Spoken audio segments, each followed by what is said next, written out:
The American walks every day, normal, going to work. He's walking downtown in Manhattan, and all of a sudden,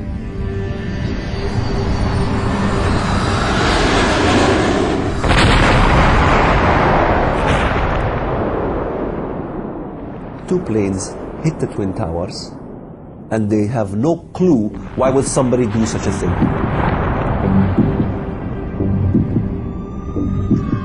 The deliberate and deadly attacks which were carried out yesterday against our country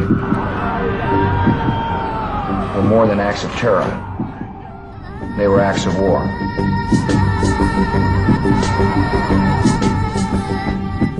Radical Islam has declared the war.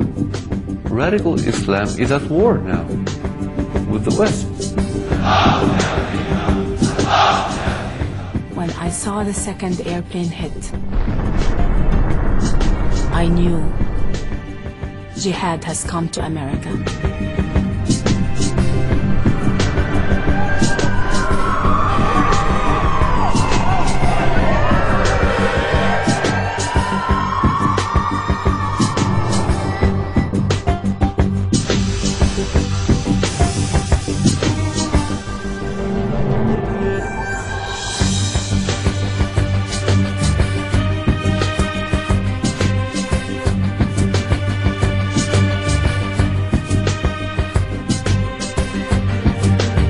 What happened in Bali and in Istanbul and now in Madrid are close to home for all of us. The tentacles of terrorism are reaching out to every corner of the world.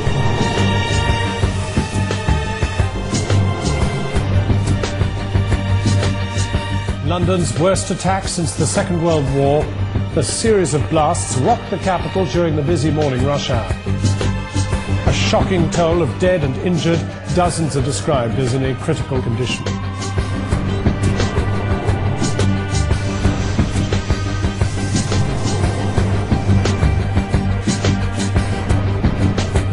Beslan School number 1 is a scene of carnage tonight.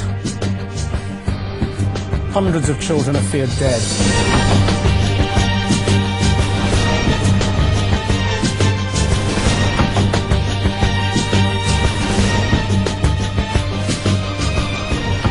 Они будут видеть наши зрители. Пусть Россия ждет наши зрители, пусть они ждут на их городах, везде будут ждать наши зрители. Мы конкретно будем работать.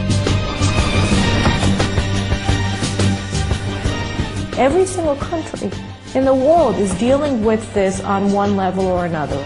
You see that the Thais are dealing with it. You see that the Filipinos are dealing with it. The Europeans are dealing with it in Madrid. The Russians are dealing with it in Chechnya. The British are dealing with it in London and in Manchester. And of course you see in the Middle East, whether it's in Iraq, in Iran, in Syria, in Lebanon, in Egypt, and of course in Israel and Saudi Arabia. And you go to Africa and you see that jihadis are operating everywhere from Djibouti to South Africa. All of these areas that we refer to as separate wars, the Palestinian war in Israel, the Iraq war, they see all of these not as specific wars, but as fronts in a global jihad.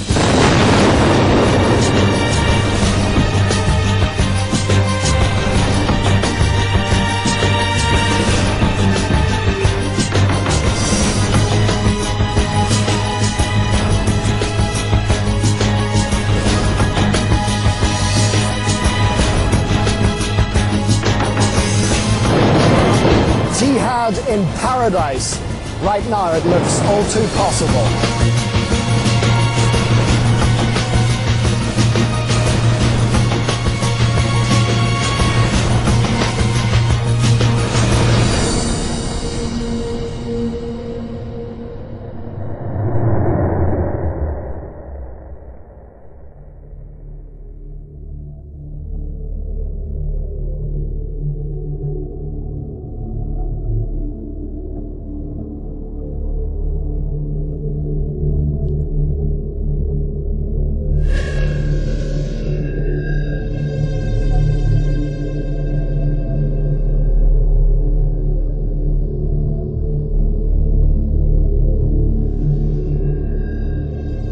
نقسم بدماء وأشلاء أطفالنا وعذابات أسرانا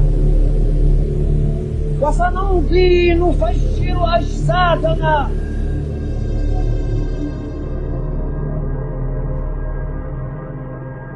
We need to understand the culture that produced terrorism. Nani Darwish is no stranger to terror. She was born in Egypt and grew up in the Gaza Strip. In the 50s, her father headed Fedayeen terror operations against Israel. Some people view the current situation with the Middle East as a clash of civilization. I think it's more than that, way more than that. I think it's an outright declaration of war from radical Islam on Western culture, on the Judeo-Christian culture, and we should know that. It's a declaration of war.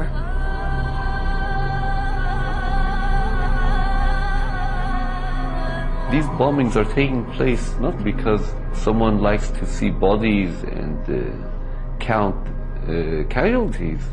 It's part of a campaign of jihad, holy war, to bring down the West, to undermine the very foundations of Christianity and Judaism. The Islamists hate everything other than what they are themselves. They killed, for example, over 100,000 Algerians who disagreed with their brand of Islam. These are fellow Muslims. There is a particular strand of Islam that has, in fact, challenged what I think is the absolutely central pillar of human civilization as such, namely the sacredness of life itself. إن أشرف الموت هو القتل وأشرف القتل وأعظم الشهادة هو أن يقتل الإنسان في سبيل الله. All of our countries have suffered from the impact of terrorism. Those responsible have no respect for human life. استطعنا بفضل الله عز وجل أن نربي جيلا عقائديا يعشق الموت كما يعشق أعداؤنا الحياة. بمدى حرصك أيها المسلم على الموت توهب لك الحياة. I can tell you that as a Muslim, I feel very worried and I feel very concerned